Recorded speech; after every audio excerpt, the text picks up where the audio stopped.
One day the North Korean army asked a child on the street if they knew anyone from the South Korean army. The child pointed towards the house of a South Korean army surgeon. All men from that house were executed by firing squad. The dead bodies were piled up on the road towards the market. They were left there for more than a month to create fear. Those are the words of Bo-ok Park, a civilian whose life was turned upside down overnight. Imagine waking up one day and finding that the border running through your homeland now defined who might live or die. Tonight, we're going to explore the Korean War, not just battles and politics, but the everyday lives of those caught in between. Welcome back everyone, so glad to see you again. If you enjoy these videos, be sure to subscribe, comment where you're tuning in from, and what your dream is in life. Now take a deep breath, relax, and enjoy this stroll through history. Imagine a pencil mark on a map deciding whether you lived in freedom or under dictatorship. No election, no referendum, just a line scratched across a piece of paper by men who had never set foot in your village. That's what the 38th parallel was, a hasty sketch during the dying days of World War II that split Korea in half. It wasn't chosen because it followed natural borders or cultural divides. It was chosen because it was convenient. The irony is almost too much to ignore. A few American officials in Washington, under pressure after Japan's surrender, picked the spot late at night. They wanted something fast, something that the Soviet Union might agree to, and the 38th parallel looked neat on a small map. The decision took minutes. The consequences would last generations. For Koreans who had lived 40 years under Japanese colonial rule, the news was devastating. People expected independence. They thought liberation from Japan meant finally reclaiming their own destiny. Instead, when Japanese officials surrendered in 1945, the country was cut apart like a cake at someone else's party. The northern half would be handled by the Soviet Union, the southern by the United States. It sounded temporary, an arrangement until Korea could stand alone. Except temporary arrangements have a way of sticking when powerful countries find them useful. On the ground, things looked strange almost immediately. Soviet troops marched into the north, setting up headquarters in Pyongyang. American forces landed in the south, where they quickly began organizing an administration in Seoul. In theory, both sides were meant to coordinate, guiding Koreans towards self-rule. In reality, cooperation vanished almost overnight. Local leaders who had opposed Japanese rule wanted a voice in shaping their new country. They expected to sit at the table to decide things themselves. But those tables were in Moscow, Washington, and later in the halls of the new United Nations. Koreans weren't invited to the real negotiations. They were spectators in their own story. For everyday people, the division escalated fast. Imagine travelling across town to see a relative only to find an armed checkpoint blocking the road. Soldiers started manning the line, and suspicion hardened in villages that had once been connected by family, trade, or shared schools. A farmer might have cousins on both sides of the divide, yet suddenly letters couldn't reach across. Rumours spread of violence along rural borders. Skirmishes broke out as groups loyal to different ideologies fought to gain control of villages or intimidate rivals. To many, the partition didn't feel like a neutral arrangement. It felt manufactured, forced from the outside. The atmosphere was electric with both hope and dread. Some believed unity was still within reach if the Allies would just allow it. Others began to feel the weight of a new reality, that two rival systems were forming. In the South, American authorities leaned on conservative leaders to stabilize the region, while in the North, Soviet officials promoted radical land reforms. These changes were more than economic or political. They shaped people's daily lives. a shop owner in Seoul noticed increased surveillance and restrictions. A landless labourer in the north might suddenly own a piece of farmland redistributed from former landlords.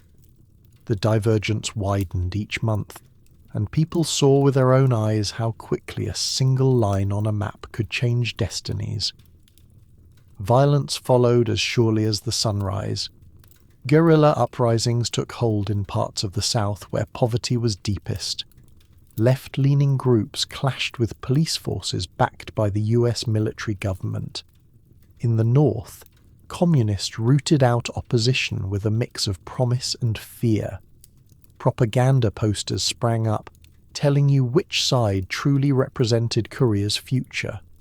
Songs were rewritten, schools adapted their lessons, and neighbours whispered about who was secretly working for the enemy.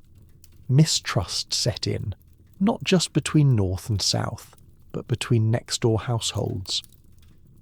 Once the suspicion began, it never really stopped. What makes this period even more tragic is that none of it had to unfold this way.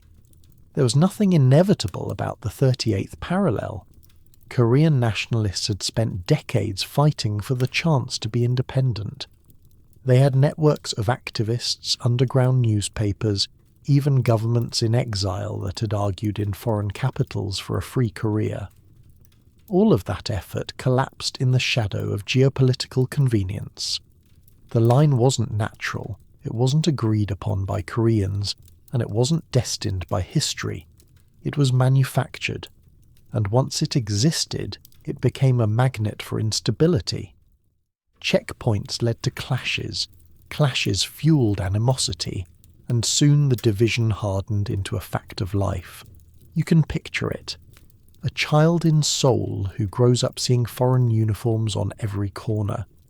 Meanwhile, another child in Pyongyang recites lessons praising the Soviets for their liberation. Both are Koreans, but within just a few years their identities begin to diverge. These were not abstract debates, they were lived experiences. And all the while, families waited for promises of reunification that kept slipping away. But if a hastily drawn line set the stage, how did that line grow into two separate governments? If the partition was supposed to be temporary, why did both halves race toward declaring themselves the true Korea? What pushed neighbours from cautious cooperation into locked opposition? The answer lies in how the North and South built entirely different systems under their new patrons, and how ordinary people were forced to adapt to lives that no longer resembled each other at all. In less than 3 years, Koreans went from one country to two very different worlds. Think about that. 1 month you're living in a land fresh from Japanese surrender, facing the uncertainty and hope of freedom, and the next you're locked into a system being built not by your neighbours, but by foreign occupiers with their own plans. On one side of the 38th parallel, the Soviet Union wasted no time in setting up their vision of what Korea should look like. Land that had belonged to wealthy landlords was seized and handed to poor farmers. Overnight, decades of hierarchy collapsed. In the countryside, people who had once tilled soil for someone else suddenly had deeds in their hands declaring them owners. It was presented as justice, as the first taste of fairness after years of oppression. For many peasants, it was intoxicating. Finally, power seemed tilted in their favour, but while some saw liberation, others saw dispossession.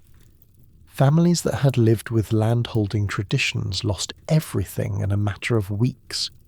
It didn't just shift economics, it rewired who had authority in each village. Meanwhile, schools, factories and unions in the north were being organised along Soviet models. Workers' committees reported not only on productivity but on loyalty. Lessons in classrooms now included oaths to leaders in faraway Moscow and Pyongyang. New slogans lined the streets, promising bright futures under socialism. Radios carried speeches lauding unity and sacrifice. And everywhere you turned, the watchful eyes of local neighbourhood committees followed you. If someone overheard you criticizing a new reform, you might find an official at your door the next morning asking pointed questions. Surveillance spread quietly. It wasn't yet the tightly locked society North Korea would become, but the seeds were unmistakable. South of the border, the landscape turned just as dramatically, but in the opposite direction. Under the guidance of the United States, Syngman Rhee became the face of the new government. His rise wasn't grounded in deep popularity, but in his willingness to stand as the anti-communist strongman that Washington needed. Elections were promised, but when they came, they only covered the South, leaving the North completely excluded. That fractured any chance of presenting one Korean voice to the world. Rhee and his circle leaned on heavy policing and imprisonment to contain opposition, which was widespread. Students, activists and workers who spoke too loudly against the government risked arrest or worse. Many hoped the Americans would encourage more freedom, more open politics, but the shadow of the Cold War meant stability mattered more than democracy. The division tore into families in ways that still echo today. Imagine your brother lives in the North working newly redistributed land, while you sit in the South under a curfew enforced by police.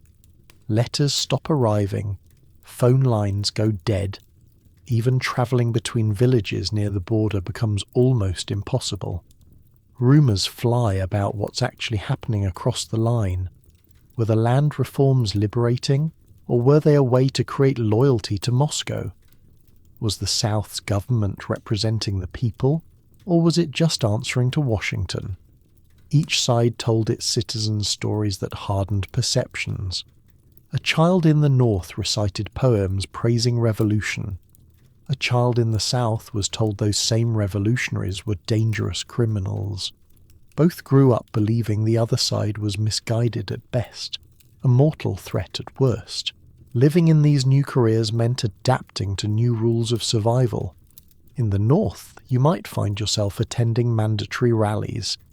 Banners draped over workplaces demanded higher production for the future of the nation.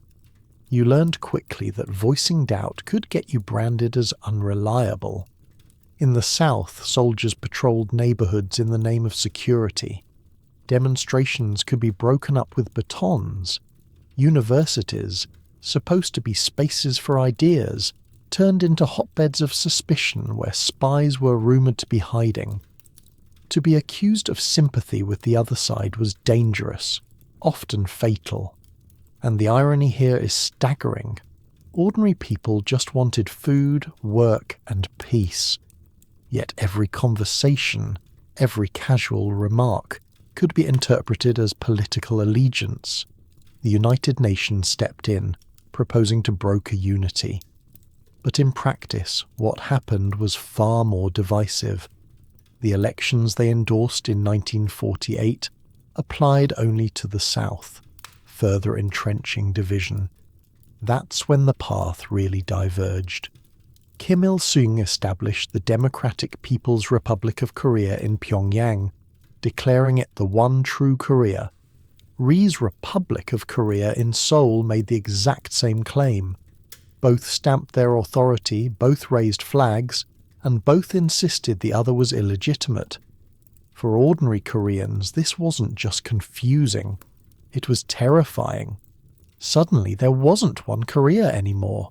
There were two governments, each saying they spoke for the same people. So the stage was set, and the stakes were enormous. You now had entire families living under two starkly different systems, their futures decided not by choice but by the side of the border they woke up on. Farmers in the North walked fields they barely believed they owned, encouraged to praise new leadership. Shopkeepers in the South eyed police patrols nervously, wondering if a missed salute or careless word might land them in jail. Across the peninsula, people adjusted daily routines around propaganda, secret informants, and the heavy hand of government watching almost every move.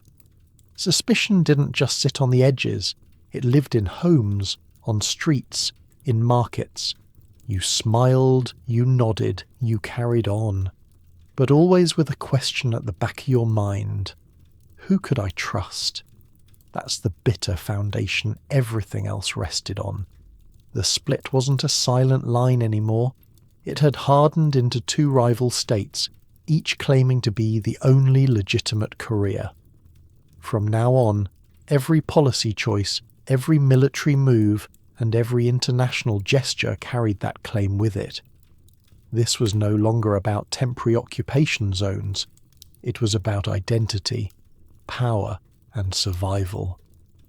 And once rival governments stepped forward, it was hard to imagine either side backing down without a fight.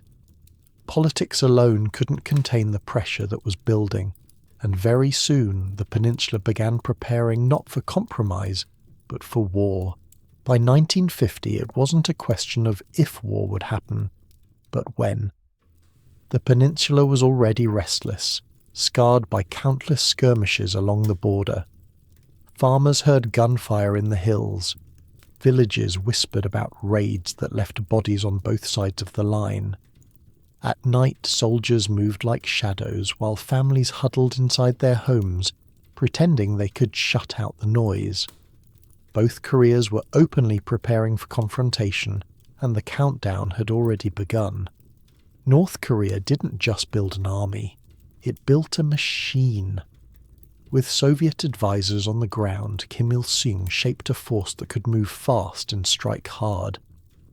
By early 1950, the North had tanks rumbling across training grounds, artillery stacked in bunkers, and planes ready on airfields.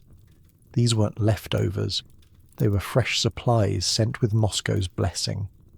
Entire divisions marched in perfect order, drilled endlessly with Soviet weapons. Villagers along the roads caught glimpses of uniforms that looked sharper, equipment that gleamed newer. Behind the cocky salutes of young soldiers was a confidence built on calculation. This army was being trained to invade, not to defend. Meanwhile, South Korea looked unprepared in comparison. Its troops carried rifles that, in many cases, were old and unreliable. Tanks, hardly any. Planes, barely enough to patrol the skies. The United States had scaled down its footprint, leaving only a small advisory mission and a thin presence of ground forces. Washington imagined its focus needed to be Europe, where the Cold War was tightening. Korea, in their eyes, was a secondary front not worth pouring serious resources into. So when Syngman Rhee demanded more weapons and a stronger army, the Americans hesitated. They worried he might launch his own attack north and drag them into a conflict they didn't want. Ironically, this caution left him weaker than he needed to be. Kim Il-sung saw the imbalance clearly. He was already obsessed with the idea that he could unify Korea in a matter of days if given the chance. In his speeches, he promised liberation for everyone living in the South, framing it as the completion of the independence stolen by foreign occupiers. But words alone weren't enough. He needed permission from the men backing him, Joseph Stalin and Mao Zedong. Without their support, his army might collapse the moment the United States decided to intervene. What followed was a series of secret trips that most civilians would never hear about. Kim travelled quietly to Moscow to plead his case. Stalin listened, at first cautious, measuring the risks. He feared starting a bigger war with the United States. But with the Soviet Union having just tested the atomic bomb and now watching Washington cut military aid to Seoul, the scales began tipping in Kim's favour. Still, Stalin wasn't reckless. He wanted insurance. That came in the form of China. Kim journeyed again, this time to Beijing, where Mao gave his blessing under certain conditions. Mao, fresh from his own Civil War victory, understood the weight of combat, but saw strategic value in supporting Kim's push. With both patrons nudging him forward, Kim finally had the political armour he needed. Now all that remained was timing. The North's entire military strategy relied on speed. The planners imagined a storm rolling south before the world had time to react. Soldiers spoke boldly of drinking tea in Seoul by the end of the week. Maps spread across command tables showed highways leading straight to the capital. Tanks would spearhead the advance. Infantry would sweep in close behind. Propaganda was already drafted, promising joyous reunions once the puppet regime collapsed. For commanders, the calculations were cold and simple. Strike hard, strike fast, and force an outcome before the Americans could even gather their thoughts. At the same moment, the South worried constantly about defense. Patrols scanned hillsides nervously. Rumors of infiltration spread like wildfire. Families living near the border often packed bags that stayed by the door, just in case. Yet for all this fear, the sense of safety was artificial. Rhee's speeches thundered about standing firm, but his forces weren't built to stop a mechanized army. Privately, even his advisors admitted their limits. To many households in Seoul, the threat felt distant, like a storm you tell yourself won't make it to shore. That illusion shattered in late June. On the morning of June 25, 1950, North Korean artillery opened fire along the 38th parallel.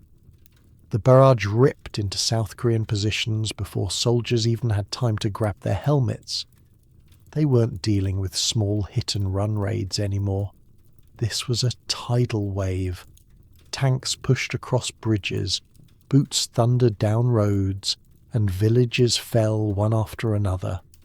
South Korean defenders tried to resist, but rifles were useless against armor plating. Chaos spread faster than the news itself. Entire units dissolved, retreating south in hurry. Seoul fell within days. Imagine walking to the market and seeing armoured vehicles rolling through your neighbourhood street, their engines drowning out the sound of voices. Shopkeepers shut their doors, families fled south, and government officials scrambled to escape before capture. The speed was breathtaking, almost surreal. The city that had represented hope for a new independent Korea was suddenly under enemy control. Crowds that once cheered liberation from Japan now stood silent, watching a new occupier move in with iron certainty. For many, it felt like history had flipped upside down overnight. The rapid collapse wasn't just a military disaster, it was a global alarm. Suddenly, a war that had seemed distant in planning rooms and embassies turned into an urgent crisis. The border wasn't a border anymore. It was a battlefield tearing down the peninsula, and the question confronting the world was unavoidable. How would they respond to this invasion? Would they rise to defend South Korea, or allow the North to remake the map in its own image? The answer came within hours, and it would pull far more than just Koreans into the fight. Within hours of the invasion, the conflict stopped being just about Koreans and became something much bigger. News spread fast. North Korean tanks were rolling south, Seoul had fallen, and the Republic of Korea was collapsing. For leaders watching around the world, Korea suddenly looked like the test case for how the Cold War would actually play out. Would communist aggression be allowed to go unchecked, or would the new United Nations actually step in and show it had teeth? The surprising part is that the United Nations, barely 5 years old, did act, and quickly. Part of that response owed to luck. The Soviet Union, which usually blocked any Western-backed motion with a veto, happened to be boycotting the Security Council at the time. That absence left them powerless to stop the resolution that authorized military support for South Korea. In the space of a few days, what had begun as a local collapse turned into an international war, with the UN flag now flying over the operation. But a UN resolution on paper wasn't the same thing as boots on the ground. The first American units rushed in with little preparation, facing enemy soldiers who were not only better armed but emboldened by their quick success. South Korean troops were already falling back under the weight of tanks and artillery. When American soldiers entered the fight, they weren't just outnumbered, they were green and under-equipped compared to their opponents. These early clashes were brutal and demoralizing.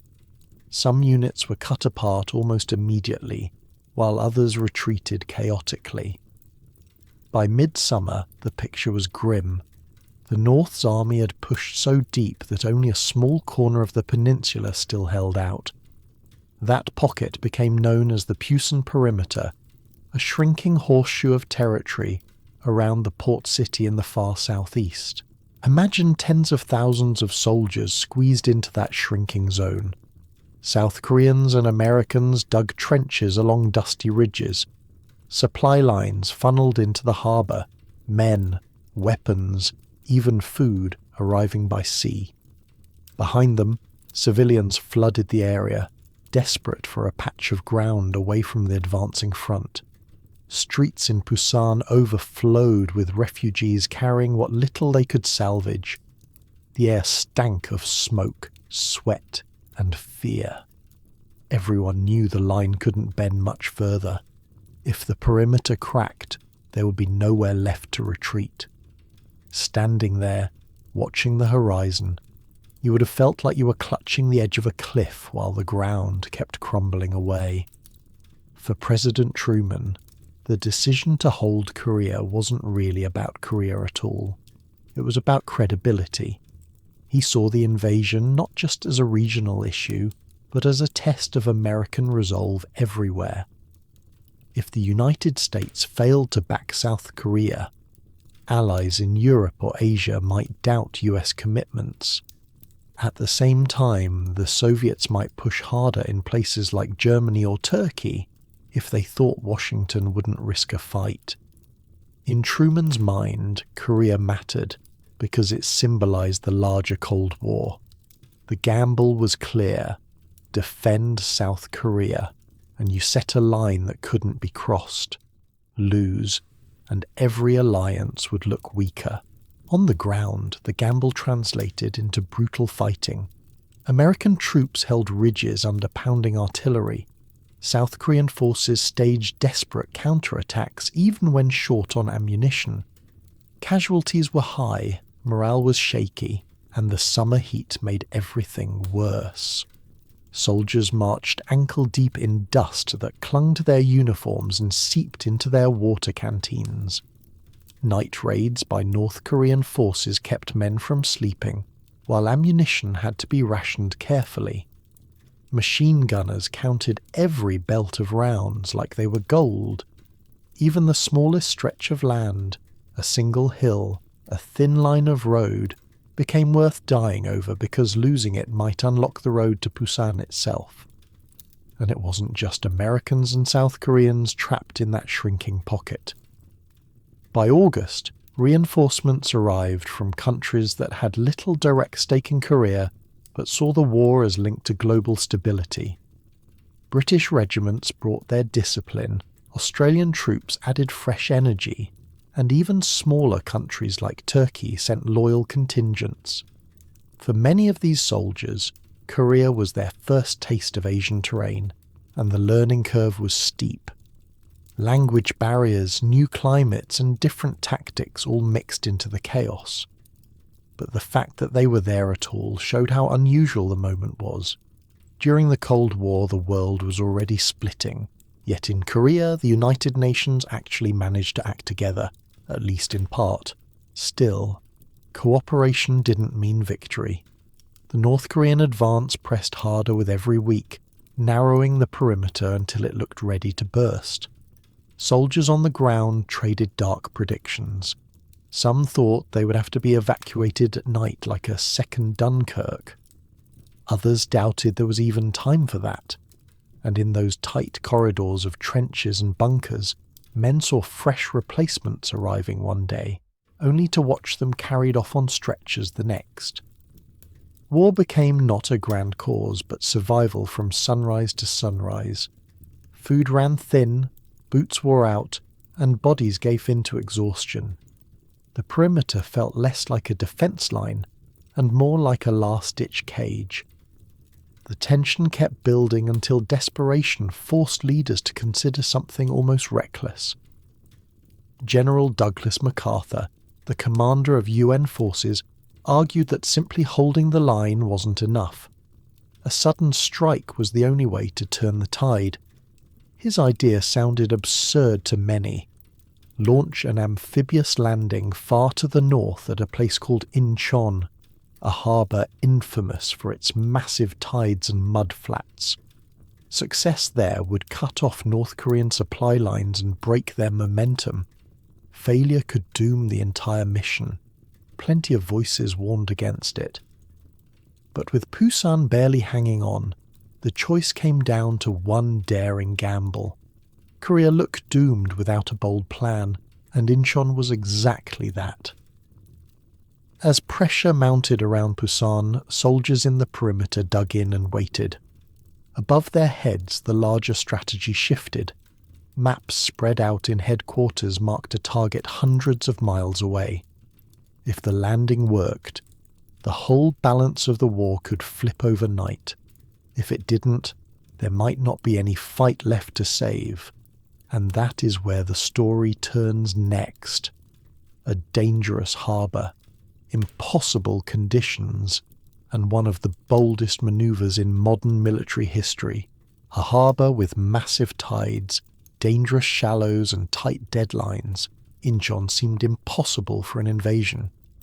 The tide differences were so extreme that ships risked being stranded in mudflats twice a day.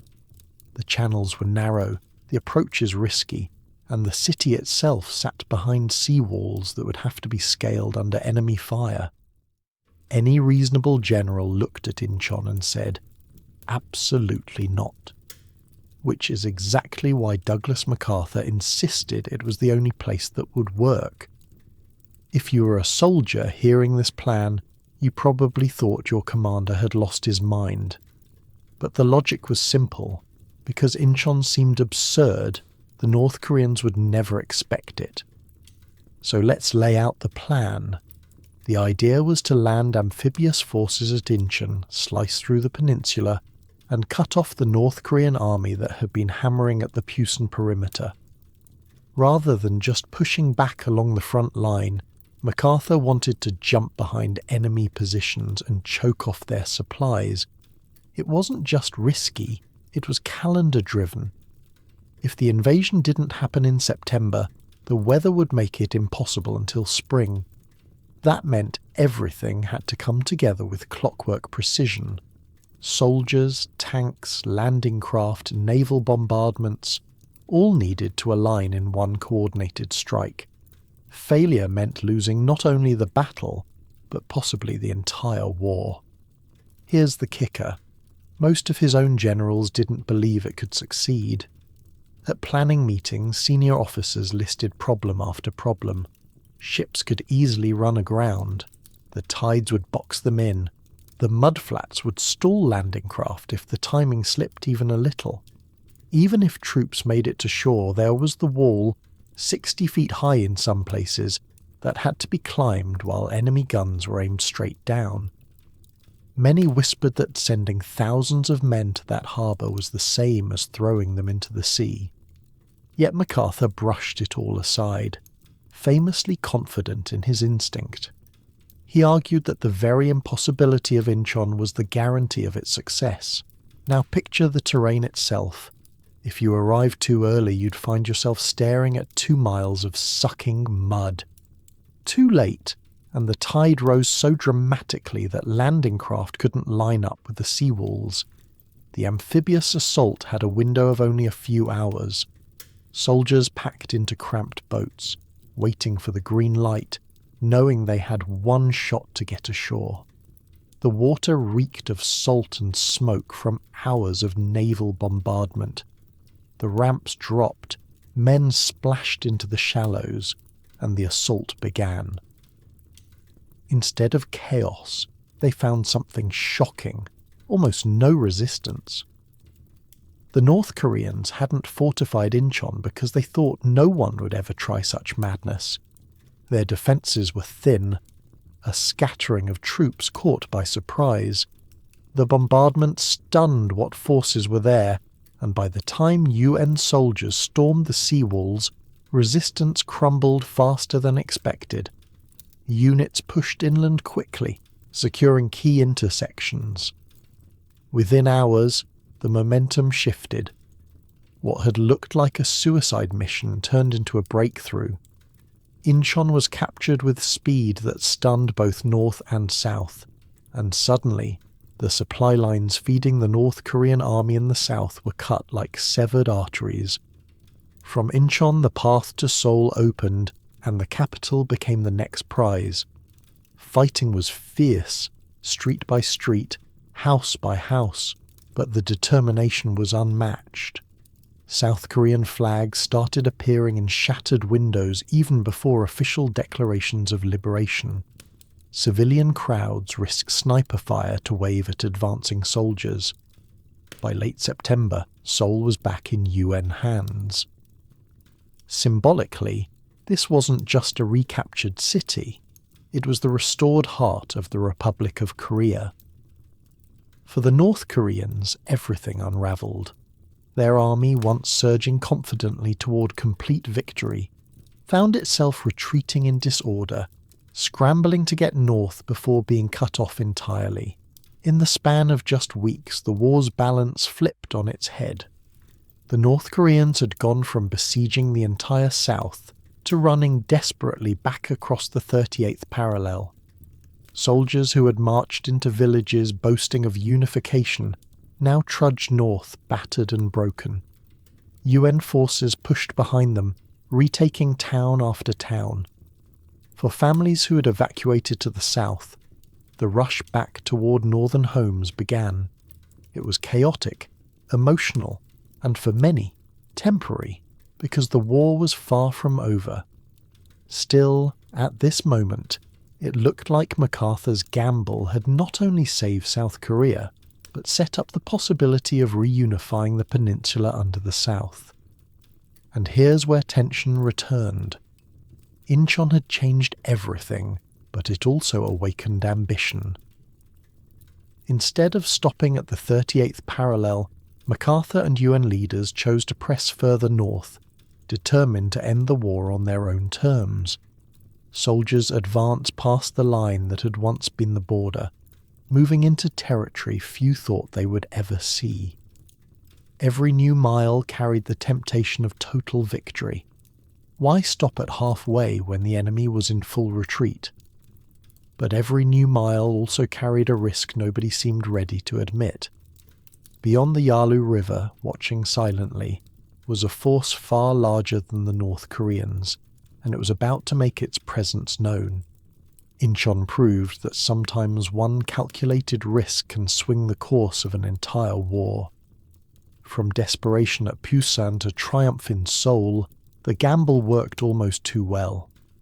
Soldiers hardened by months of fear suddenly marched with heads high, convinced the nightmare might soon be over. Yet triumph carries its own danger. Success tempted leaders to chase total victory, pushing against warnings and ignoring who might be watching from across the river. Incheon's miracle had solved one crisis, but in doing so it had set the stage for another, because driving north meant knocking on China's door, and China was ready to answer. The response was brutal. Imagine fighting in temperatures so cold your rifle could freeze solid in your hands. You breathe in, and the air stings your lungs like knives. Skin left uncovered for more than a few seconds feels like it's on fire, only it's frostbite taking hold. Now picture trying to march, shoot, and carry the weight of exhaustion, while that cold cuts into every joint and nerve ending. That was life for UN soldiers at the Chosun Reservoir in the winter of 1950. The story here isn't just about a battle.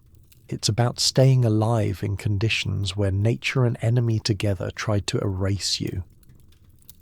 The advance north had happened faster than anyone expected.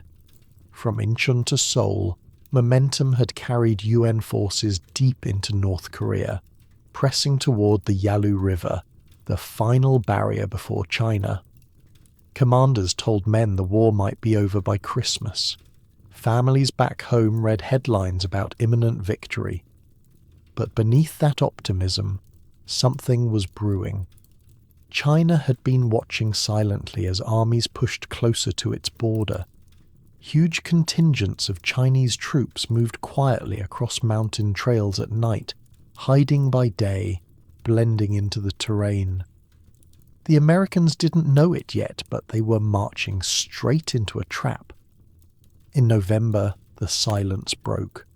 Suddenly the night lit up with bugles and gunfire. Entire battalions of Chinese forces surged out of the dark, their numbers overwhelming, their strategy shockingly well organized.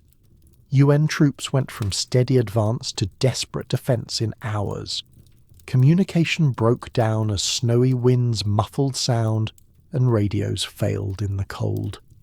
At the Chosun Reservoir, a cluster of mountain passes and frozen ridges, American Marines and other UN soldiers realized they weren't simply fighting another skirmish. They were surrounded. Caught in icy valleys with only thin roads behind them, thousands of men had to decide whether to hold their ground or carve a path out. The cold itself became part of the enemy.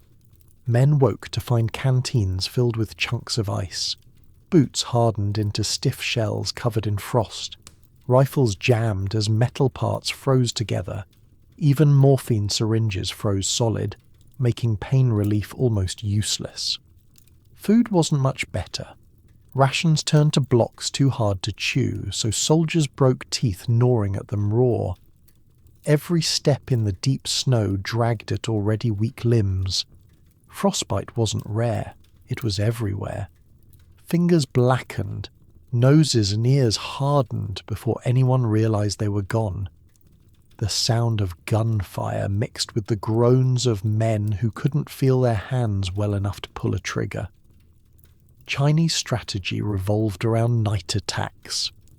Camps that seemed quiet in the evening suddenly exploded with screams, flares and rifle bursts as waves of enemy soldiers descended from the hills. The darkness disoriented soldiers already pushed to exhaustion. Sleep was a luxury no one had. Men hunched in foxholes, blowing into their hands, praying fires wouldn't give away their positions. Then the bugles sounded and chaos returned. Imagine firing blindly into a white blizzard, shadows moving toward you, unsure how many thousands were out there. Each night felt endless, followed by a day of digging out, patching wounds and dragging yourself forward once again. Retreat became the only option, but leaders avoided calling it that. The Marines, when asked about their situation, said they weren't retreating at Chosun, they were advancing in another direction. In practical terms, it meant breaking out through mountain passes clogged with ice and enemy ambushes. Convoys of trucks crept along snow-choked roads, while engineers ran ahead clearing blockades. Every mile gained came at the cost of another sudden clash, another ambush at a hairpin bend. Mortar rounds fell from ridges as men fought their way forward, step by step, freeze by freeze. Vehicles slid on ice, tipped into ravines, and burned in the night while others pushed on under fire. What makes Chosun unforgettable is how narrow survival became. Entire units risked being swallowed whole, yet the combination of stubborn determination, air support and sheer grit kept the column moving. Pilots screamed down out of the grey sky, dropping supplies by parachute and pounding Chinese positions just long enough to loosen the grip on the ground. Medical crews struggled to treat shivering, hollow-eyed casualties, fingers bent stiff with frostbite. Every wounded man placed on a truck opened precious space, just enough for others to keep firing.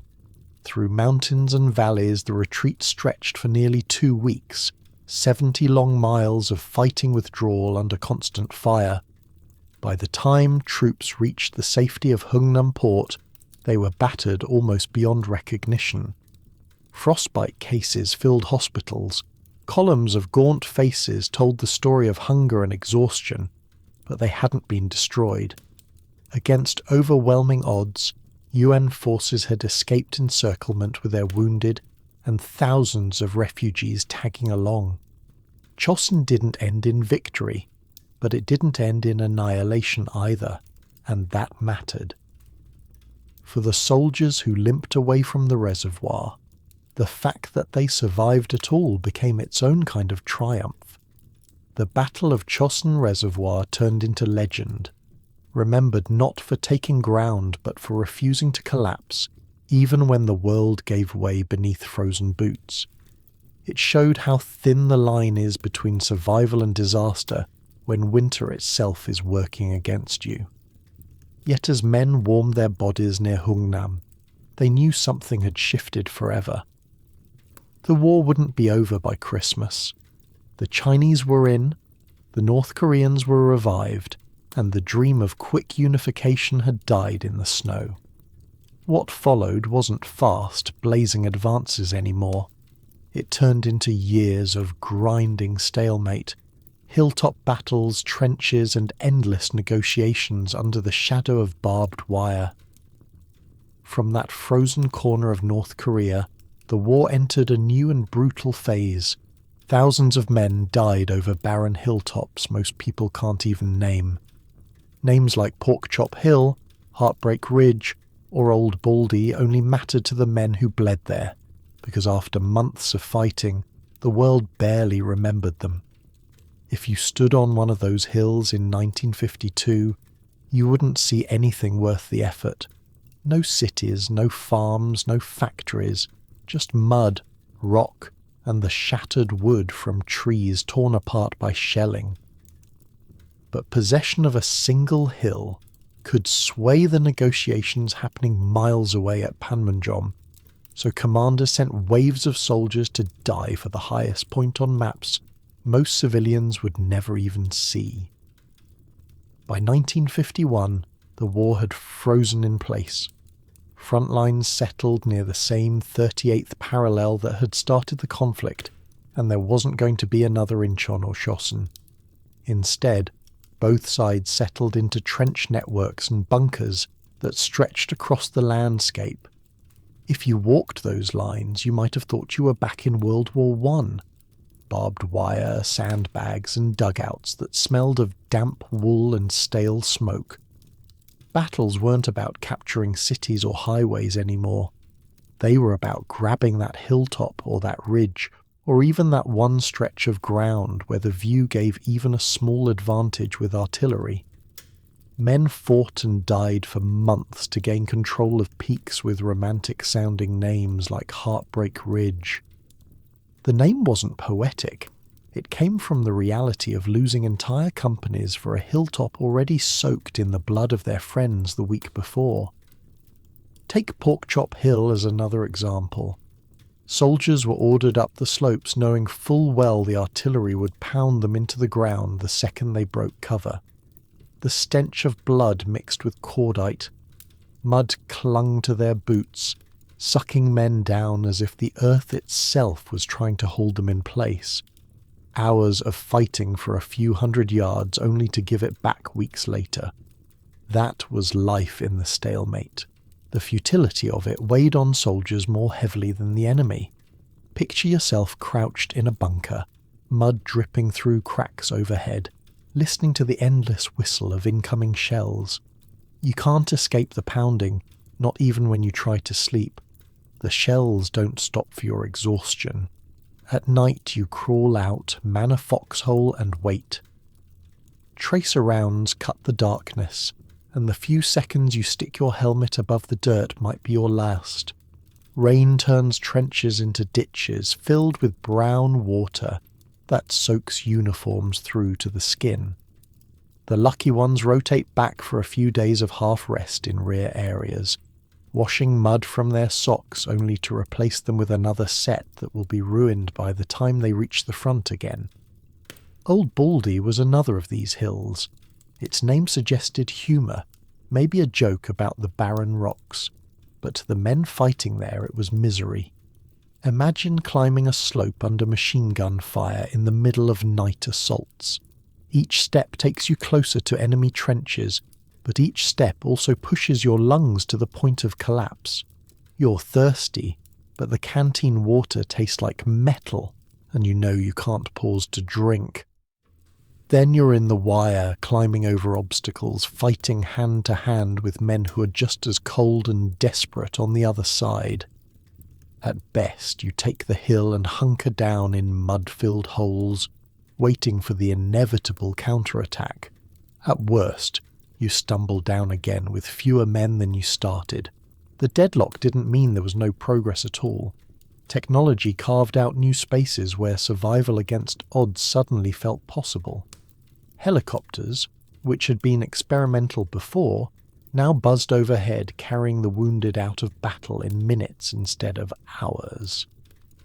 Mobile Army Surgical Hospitals, MASH units, set up near the front where surgeons performed miracles inside canvas tents.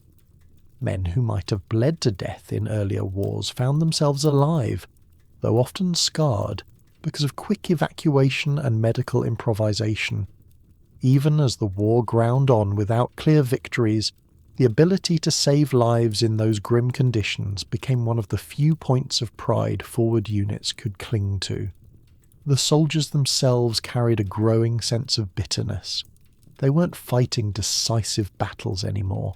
They were trading blows at the cost of thousands of lives for scraps of territory that negotiators might surrender in talks the next week. You can imagine the frustration on both ends. Chinese or North Korean troops thrown into human wave attacks, and UN soldiers holding on with sandbags and incoming airstrikes. Both sides knowing the hill that cost so many wouldn't even figure into maps once the armistice was signed. The endless cycle of attack, retreat, and counterattack broke morale piece by piece. Victory felt abstract, but fatigue and grief were very real. For men at the front, the night never felt safe. Cold wind whistled through barbed wire as artillery blasted yet another hillside. You curled up in a damp hole, helmet over your ears, heart racing with every rumble. You thought about the hill you would climb tomorrow, about the friends already buried up there, and you knew what was coming. The front rarely moved more than a few hundred meters one way or the other, but the casualty lists were pages and pages long. Each hill captured and then abandoned told the same story. Effort poured into emptiness. By the end, the Korean War was no longer about sweeping movements or dramatic reversals. It was about the grind, the slow recognition that no one could win outright. Both sides bled themselves for leverage in talks that dragged month after month. The hills became symbols of persistence, not progress. When the guns finally quieted in 1953, none of those names, Porkchop, Baldy, Heartbreak, mattered on a map. They were left behind like scars across the land, scars remembered most by the soldiers who survived them. The war had frozen again, not in snow this time, but in mud and waiting. It was a stalemate in every way that counts, and while politicians drafted the armistice, soldiers and civilians still lost years of their lives in trenches, bunkers, and refugee camps. And that brings us to the last piece of the story, what life actually looked like for the men in the lines and the civilians trapped between them, where survival meant living day to day under the constant shadow of war. Away from the front lines, silence could be deadly. Whole villages learned that lesson, caught between marching armies who saw them not as neighbours, but as obstacles or suspected collaborators. There was no guaranteed safety because one night soldiers in unfamiliar uniforms might arrive, demanding food and shelter, and the next night their enemies would arrive to accuse you of helping the other side. Staying alive often depended less on what you did and more on who showed up at your door. For civilians, war didn't mean strategy sessions or maps. It meant guessing which answer might let you see tomorrow. Day-to-day life carried fear as a steady companion. People didn't just worry about stray shells or falling bombs, though those were real enough. They worried that a neighbour might whisper they had spoken to the wrong soldier, or that farm supplies delivered under duress would be seen as aiding the enemy. Entire communities emptied out under that pressure. Families left during the night, loading what they could onto their backs or onto carts pulled by oxen, and then vanished into the hills. Roads were dangerous, patrols could stop you at any moment, so movement shifted to night marches. People travelled when the dark offered cover, shuffling quietly, children silenced with cloth pressed gently across their mouths so no sound carried. Those who couldn't keep up risked being left behind. The brutality wasn't abstract. At places like Nogunri, civilians were slaughtered when they were mistaken for infiltrators. Entire families were wiped out in fields under low bridges, killed by panicked soldiers who saw shadows as threats. On Jeju Island, suspected insurgents and sympathizers faced executions carried out in the open. Their bodies left where they fell as a warning to others. In theory, both sides spoke of protecting the people they claimed as their own. In practice, civilians learned that all armies broke under fear and suspicion. Villagers paid the heaviest price for the paranoia. The idea of neutral ground or safety zones disappeared. Refugee columns clogged dusty roads all across the peninsula. Walk a mile and you'd see groups of frightened travellers carrying infants on their backs, old men hobbling with canes and mothers dragging children by the wrist. Pack animals toppled under weight, spilling grain or blankets into the dirt. For these families, movement wasn't hope, it was survival. They headed anywhere that felt slightly less dangerous, always aware it could change by the next sunrise. Hide in the mountains during the day. Move a few kilometers by night. Repeat until exhaustion forced collapse. The lucky ones found places where relatives could shelter them. Many didn't. Soldiers, meanwhile, fought their own battles away from the bright headlines of strategy. Life in the trenches meant endless rotations through positions coated with frost and mud. In winter, boots froze hard, and men woke up unable to bend their toes. Toes blackened, fingers stiffened, and frostbite took soldiers out of action faster than bullets. Uniforms never fully dried. Damp cloth clung to skin in freezing air.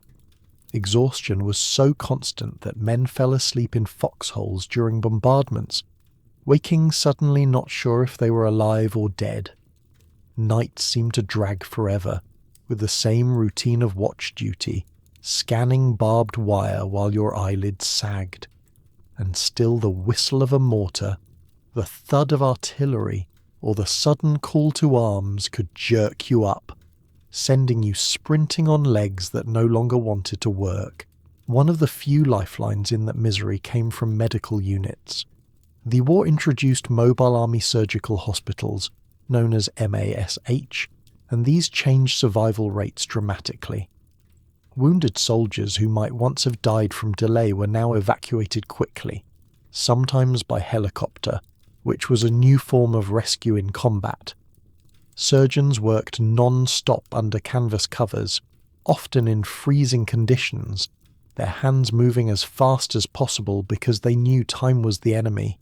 Stories spread among frontline troops about men surviving wounds that had been death sentences in earlier wars. For every soldier who returned to the line, dozens more owed their lives to the skill and speed of those teams. But the healing never touched moral dilemmas that haunted soldiers every day. Refugee streams created suspicion. Were those shadows walking with bundles of rice and crying children really civilians? Or were some planting bombs or scouting positions? At night, orders blurred. Some soldiers fired into crowds rather than risk ambush. Others regretted forever what they did in split-second decisions. Forced conscription deepened the misery as both North and South dragged men into uniforms regardless of willingness. Families woke to see sons or brothers taken away at gunpoint, often never to return. Trust shattered at every level. Pressure came not just from the enemy, but from the uniform worn by your own supposed protectors. The war's deepest wound lay in separation. Families torn apart at the start of fighting hoped to reunite once the front shifted, but most never saw each other again. A mother forced south in 1950 could still wonder, even decades later, whether her eldest son was alive across the line. Whole generations grew up with gaps in family trees, photographs fading as the only link to relatives who remained in the north. The fighting ended in armistice, but the division never healed, and families survive to this day without answers. The line that once felt like a temporary detail hardened into a wall more permanent than stone. That's the cruel legacy of the Korean War, not simply in the battles with names remembered by historians, but in the countless daily sacrifices of people whose lives ground down under suspicion and survival. Every trench, every march in the cold, every mother silencing a child on a midnight mountain path told the story more than grand strategy ever could. For soldiers and civilians alike, the war was marked less by maps changing colour and more by the bitter endurance it forced on them. And in the end, the Korean War left millions dead or displaced, whole communities erased, and a peninsula split in two. The guns eventually fell silent under the armistice, but the silence never turned into peace. The line still holds, and the shadow it casts still stretches over Korean lives today. The Korean War never truly ended.